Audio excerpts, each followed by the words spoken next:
We are discussing about shrinkage, and in the previous video we have discussed about plastic shrinkage. So drying shrinkage is the shrinkage in concrete due to the withdrawal of water. Remember, this shrinkage is due to removal of water. Okay, so we have four types of shrinkage, and in all these types of shrinkage, the water loss is actually responsible for the shrinkage, but we are able to classify the shrinkage into four types, that is plastic and drying and everything, based on the loss of water and state of concrete at the time of loss of water. So in the previous plastic shrinkage, water is lost when the concrete is still plastic, still it is not hardened.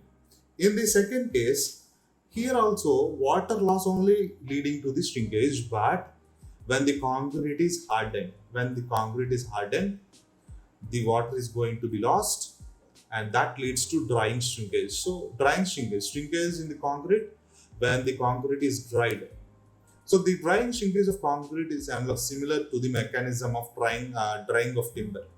You have seen about this drying, seasoning of timber uh, and drying of timber in your BMC, building materials. Okay, so that is similar to this.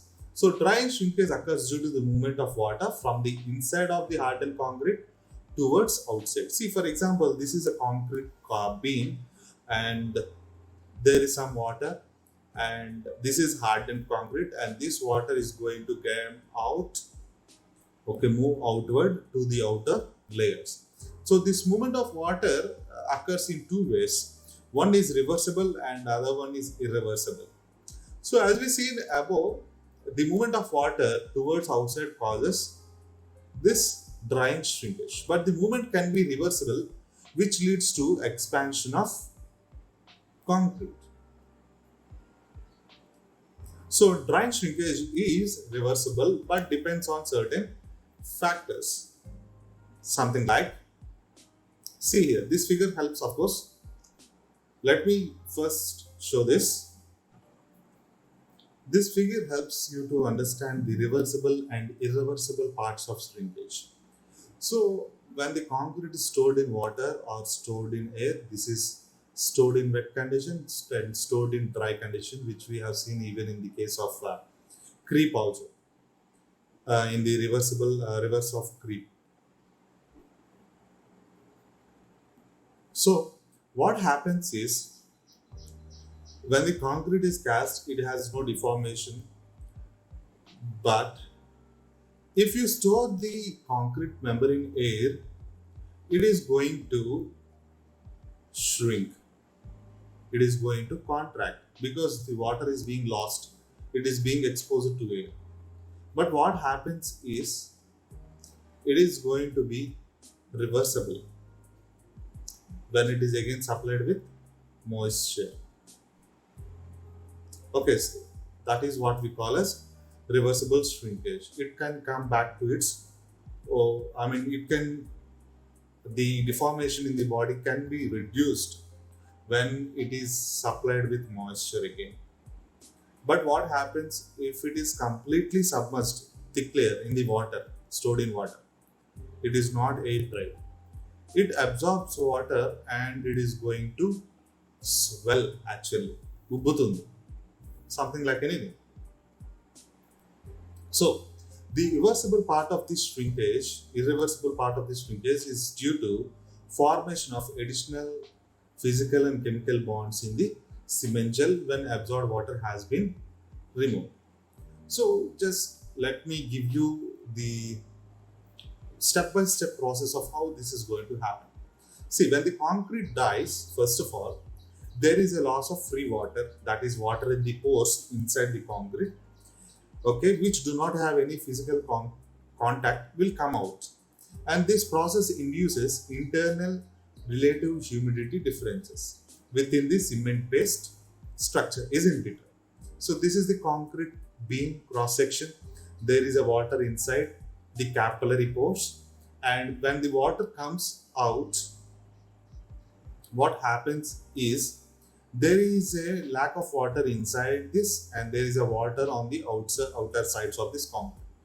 This leads to a difference in the humidity, presence of water in the layers inside and outside. Due to this, with time, water molecules are transferred from the larger surface area of the calcium silicate hydrate gel into the empty capillaries and then out of concrete. So, after a long duration of time, for a long duration of time, this process keeps on going, and what happens is these pores comes out and this water gets out of this concrete. Okay, so this leads to the contraction of the cement paste. This leads to the contraction of concrete member. But the reduction in volume is not equal to the volume of water removed. Okay, this is because the initial loss of water, free water, does not cause any significant volumetric contraction of the paste. But the latter, that is the removal of water from the silicate hydrate gel into the capillary pores and from the capillary pores to the outside of the concrete, that is actually leading to the contraction. So, what is actually leading to this hardened shrinkage is that which we have discussed, the removal of water. So, what happens if you supply water? Immediately, water enters into the pores and the contraction which is seen in the concrete or shrinkage within which is seen in the concrete because of loss of water is going to recover back to its original. It is reversible. Okay, so see here, we generally see drying and wetting all the time, cyclic process, right? In the summer, a concrete is being subjected to hot weather condition. In rainy season, it is going to be wet all the time. So what happens to the concrete in the summer? The water that is present inside the capillary pores is going to get out of the water because of evaporation. When the concrete is hardened, okay, it is going to shrink. This is dry shrinkage, hardened shrinkage.